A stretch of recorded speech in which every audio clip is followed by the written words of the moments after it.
عايز اقول لكم ان انا سمعت عنها كلام قبل لما اعمل الفيديو ده.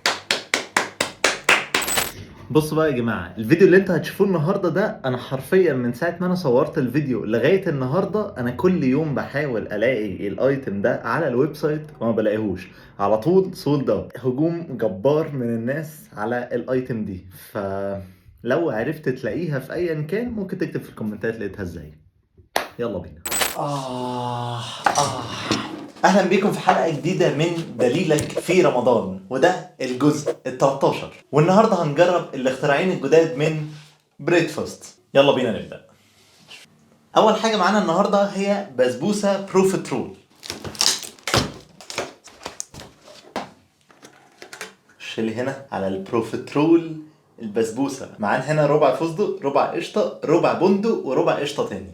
محطوط عليها كده شويه مكسرات من فوق. انا الصراحه مبسوط. احنا تعالوا نبدا في الاول بالربع اللي بالقشطه. بصوا هذا هو. الناس اللي بيقعدوا يكتبوا لي في الكومنتات انت ليه بتاكل بمعلقه كبيره وبتاع، طبق اصلا كان هيتكسر. انا باخد بمعلقه كبيره هنا بسيبها وباكل بمعلقه صغيره. انا بقى ايه، نقطع حته كده اهي. واو. البروفيترول ده المفروض بتبقى عجينه كده محشيه باستري كريم من جوه، ودي بقى حواليها بسبوسه واللي هي كريمه القشطه دي بقى من بره. بسم الله. عايز ادوق القشطه اللي بره دي لوحدها. حاسسها خفيفه خالص يعني، بس هو الفكره نفسها عجباني صراحه، حلوه. انا اصلا بحب البسبوسه لما بيكون عليها قشطه كده من فوق، دي كمان قشطه خفيفه فالموضوع لذيذ. دي بقى بندق، ناخد منها حته. بسم الله.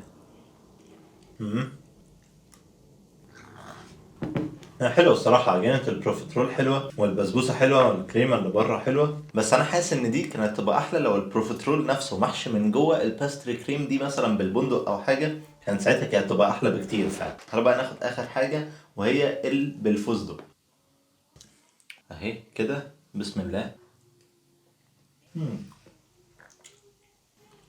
حلو الفستق وطعم الفستق فيها مركز الصراحه. سعر هذا الشيء 330 جنيه. انا بالنسبه لي كده بالترتيب فستق بندق قشطه. انت محتاج بس عشان تحس بالاختراع فعلا تاخد كده معلقه من اول خالص لغايه الاخر عشان خاطر تحس بكل الطبقات، ويبقى فعلا الموضوع في حاجه مختلفه عن ان انت بتاكل بروفيترول لوحده او بسبوسه لوحدها او حتى الكريمه دي لوحدها. اللي بعده نخش بقى على اللي بعده وهو مهلبيه ملفيه.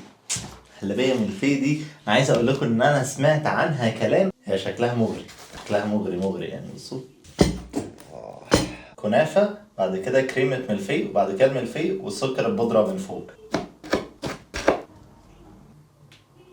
كنافه باستري كريم ومن فوق حته الملفيه. انا عايز ادوق الكنافه لوحدها في الاول. كنافه عاديه، باستري كريم لذيذه. ملفيه ولا حلوه قوي. هنجرب بقى الطبقات كلها مع بعض. بسم الله. الصراحه الفكره حلوه قوي. بص انا مش هكدب عليكم، انا اول اصلا ما اشتريتها كنت حاسس ان الكنافه هتبقى ناشفه قوي مع الملفيه كمان، ان هو برضه بيبقى مقرمش، فكنت حاسس ان هو لا يعني مش هيعرفوا يظبطوا الاثنين مع بعض ان هم يبقوا حلوين. بس الباستري كريم اللي في النص دي الصراحه محليه الموضوع قوي. انا عجباني يعني. بصوا انت تاخد حته كده من الاول لغايه الاخر. بسم الله. شايف ده؟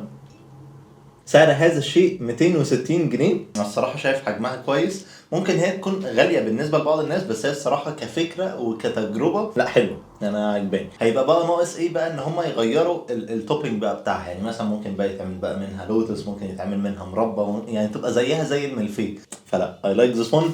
وبالعكس زي كمان ممكن تتعمل جاتوه صغير. فانا عجباني الفكره الصراحه، عجباني الفكره وانها جديده ومبتكره. جود جوب والله يا بريتفاست. لو في اماكن حلويات تانية انتوا عايزين نجربها اكتبوا لي تحت في الكومنتات عايزين نجرب ايه منين. وشكرا جدا ليكم لو انتوا لسه بتتفرجوا لغايه دلوقتي. كان معاكم اباظه من قناه لايف ويز اباظه. سلام. يا لذينه.